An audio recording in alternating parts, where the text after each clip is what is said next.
In the natural scheme of things grow అయిందే తప్ప BJP చేసింది ఏమీ లేదు. ఇంకా బీజేపీ ఏదైనా చేసింది అంటే అదానీలకు అంబానీలకు భారతదేశ సంపదను దోచిపెట్టడం.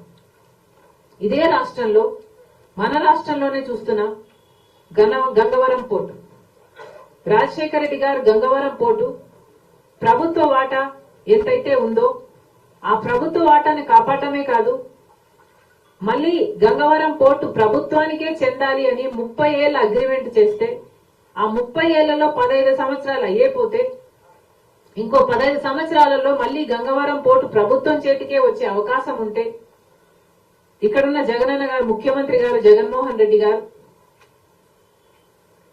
చీప్ గా చాలా తక్కువ ధరకి కేవలం 6,500 కోట్లకు వాల్యుయేషన్ వేశారు.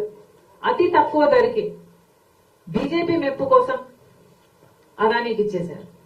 ఇలా ఒక గంగవరం పోర్టే కాదు, ఇలా ఏది చూసుకున్నా రాష్ట్రంలో జరుగుతున్నది ఇదే.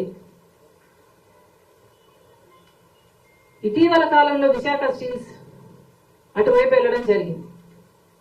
అదైతే దారుణమైన పరిస్థితి. రాష్ట్రానికి తలమానికమైన విశాఖ స్టీల్స్ ను కూడా ఈరోజు ప్రైవేటైజ్ చేయడానికి వెనుకాడటం లేదు కేంద్ర రాష్ట్ర ప్రభుత్వాలు. అంటే ఇది ఎంత సిగ్గుచేటు, ఎంత సిగ్గుచేటు. ఇక్కడ కొనుక్కోబోయే వాళ్ళు ఎవరో పెద్ద రహస్యం ఏమీ కాదు, ఇది బహిరంగ సీక్రెట్. ఏ అదానియో ఏ అంబానీయో వీళ్ళకే అమ్ముతారు. బీజేపీ అడిగింది ఆలస్యం కాదు, వాళ్ళకి ఏ పదవులు కావాలంటే ఆ పదవులు ఇస్తున్నారు జగన్మోహన్ రెడ్డి గారు. రాజ్యసభ అంటే రాజ్యసభ, టీటీడీ అంటే టీటీడీ, ఏది అడిగితే ఎందుకు అని అడుగుతున్నాం. అసలు మన రాష్ట్రానికి ఏం చేశారు అని వంగి వంగి సలాములు చేస్తున్నారో పాలకపక్షమైన ప్రతిపక్షమైన జనాలకు సమాధానం చెప్పాల్సిన అవసరం లేదా? ప్రత్యేక హోదా ఆంధ్ర రాష్ట్రానికి ఊపిరి లాంటిది. ప్రత్యేక హోదా లేకపోతే 10 సంవత్సరాలుగా మనం ఒక్క అడుగు కూడా ముందుకు వేయలేకపోయాం. ఇది రాష్ట్ర ప్రజలందరికీ తెలిసిన విషయం. కానీ ప్రత్యేక హోదా ఇంతవరకు రాలేదు, అంత ముఖ్యమైన అంశం అయినప్పటికీ కూడా. ఆ రోజు కాంగ్రెస్ పార్టీ 5 సంవత్సరాలు ప్రత్యేక హోదా అంటే ఆ రోజు చంద్రబాబు గారు చెప్పిన మాట, మాకు 5 సంవత్సరాలు సరిపోదు 15 సంవత్సరాలు అన్నారు. అదే వేదిక మీద ఉన్న మోడీ గారు 10 సంవత్సరాలు ఇస్తాము అని మాట ఇచ్చారు ఆంధ్ర రాష్ట్ర ప్రజలకు తిరుపతి సాక్షిగా. 10 సంవత్సరాలు అయ్యే పోయింది, ఇంతవరకు ప్రత్యేక హోదా అయితే రాలేదు.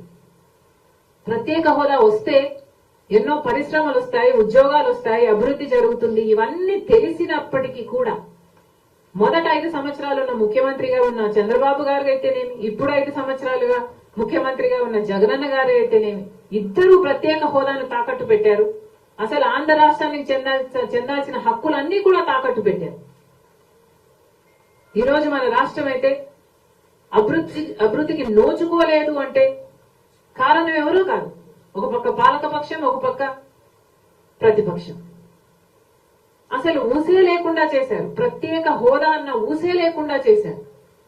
కాంగ్రెస్ పార్టీకి రిప్రజెంటేషన్ లేక మేము మాట్లాడకపోతే, అటు ఎమ్మెల్యేలు ఎంపీలు ఉండి కూడా ఒక్కరంటే ఒక్కరు, ఒక్కసారంటే ఒక్కసారి ఒక్క నిజమైన ఉద్యమం చేయకపోతే అసలు ప్రత్యేక హోదా అన్న ఊసే లేకుండా పోయింది.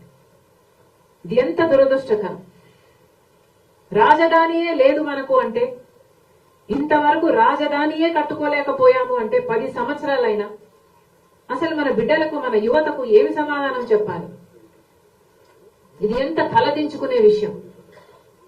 పాలకు ఏమాత్రం మనస్సాక్షి లేకుండా బీజేపీకి బానిసలుగా మారారు.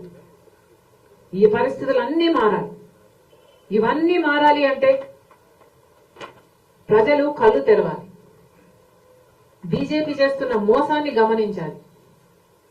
ఎన్నికలు వచ్చిన ప్రతిసారి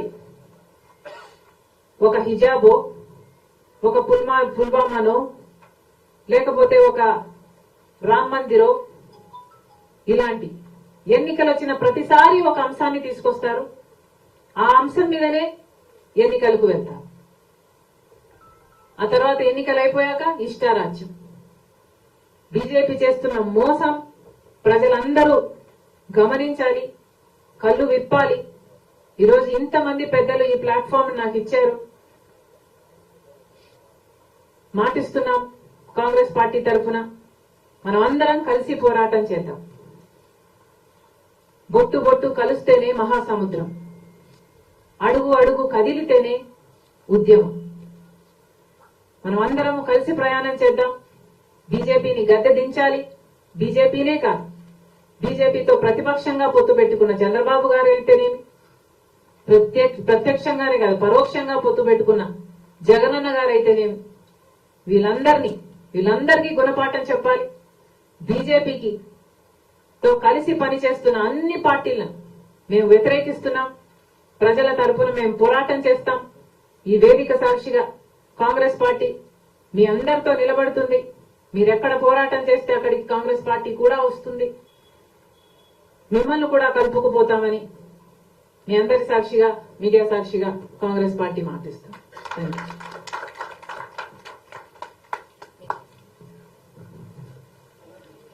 ఇప్పుడు మన